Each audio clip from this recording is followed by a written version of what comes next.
So before we bring in Jamie, that's what I wanted to mention here was talk a little bit about cost.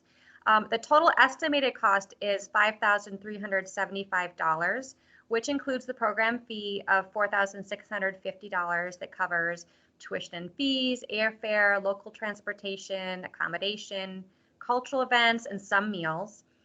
That total cost also includes about $725 for out-of-pocket expenses, which includes things like airline baggage fees, meals on your own, and spending money for souvenirs, etc. And I would like to draw your attention to a great section on our website called Finances, where you can learn about your options to use financial aid, as Professor Delane just mentioned, apply for loans, and use scholarships as well as crowdfunding sites to finance your experience. So I hope that you'll check that out. Okay, let's look at some gorgeous photos of the places that you'll be visiting on this program while we chat with Jamie from AEA.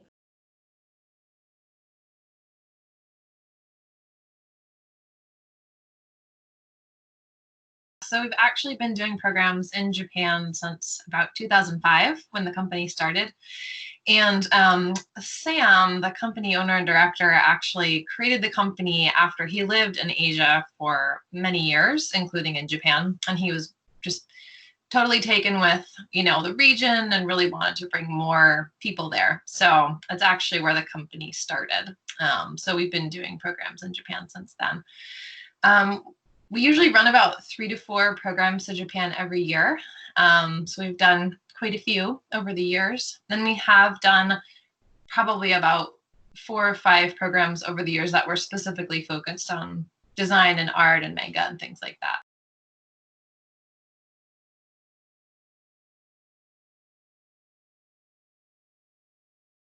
Japan is just one of those places that you go and you're completely taken with, the beauty of everything, and also just how different everything looks compared to what we're used to in the US. So I think generally students absolutely love going to Japan and our Japan programs, and we get a lot of good feedback just overall from it.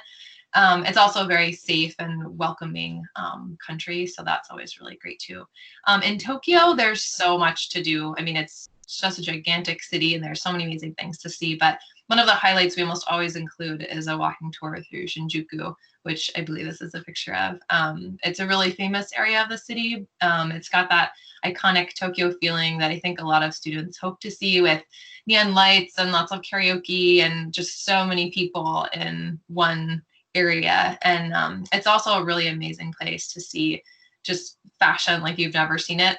Even if you're not super into fashion, it's just the people watching and taking in all of the visuals, I think is really incredible there. And then, like was mentioned previously, Kyoto is a really nice city to pair with Tokyo because it is, much less densely urban and has a lot more traditional architecture and beautiful temples and really, really good food. So I think it's just a great combination.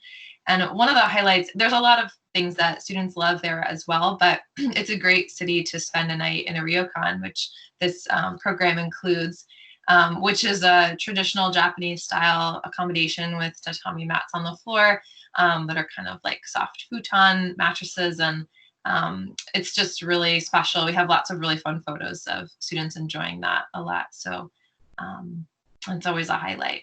So the combination I think is really nice.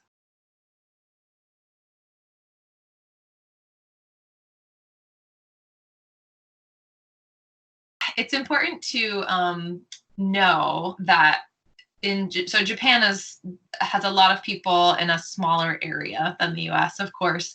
So I think as Americans, we're often really used to having very big hotel rooms and just lots of space around us a lot of the time. Whereas in Japan, especially in Tokyo and Kyoto too, but especially in Tokyo, space is really at a premium. So bedrooms are just going to feel a lot smaller, and, bathrooms are going to feel a lot smaller, and just all the spaces in general are going to feel a lot smaller. But design is very important and very much part of everything there. So it will all be clean and organized and very thought out, but it will just be smaller. So in both Tokyo and Kyoto, we have nice hostel accommodations with, I think, 4 to 5 beds in a room, single sex, but private to your group course. And the bathrooms will be shared, but they're separated by gender. So you're going to want to bring a pair of flip-flops or shower shoes for the hostel, since they will be shared bathrooms. But they'll be very clean, very safe, very secure, but definitely smaller than, a Western style hotel that you would see in the US. And the ryokans, like I said, are very fun. They're tatami mats on the floor that are kind of like a soft futon mattress. And those, I think, are also I think they're 4 students to a room. And those actually have their own private bathroom, like per room.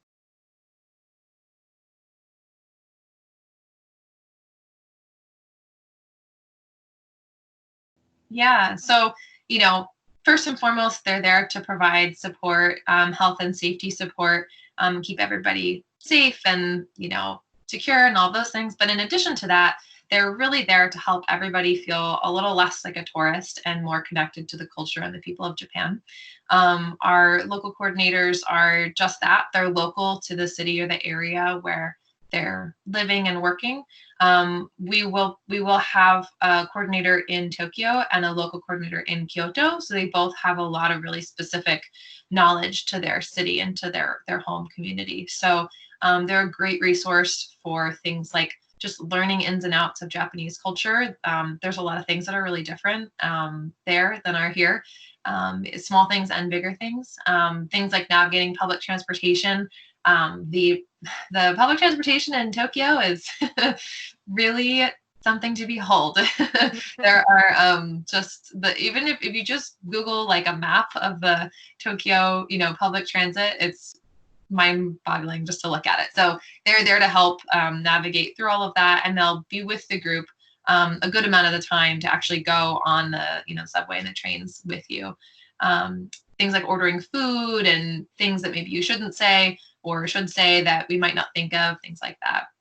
They're basically your local support system when you're in Japan.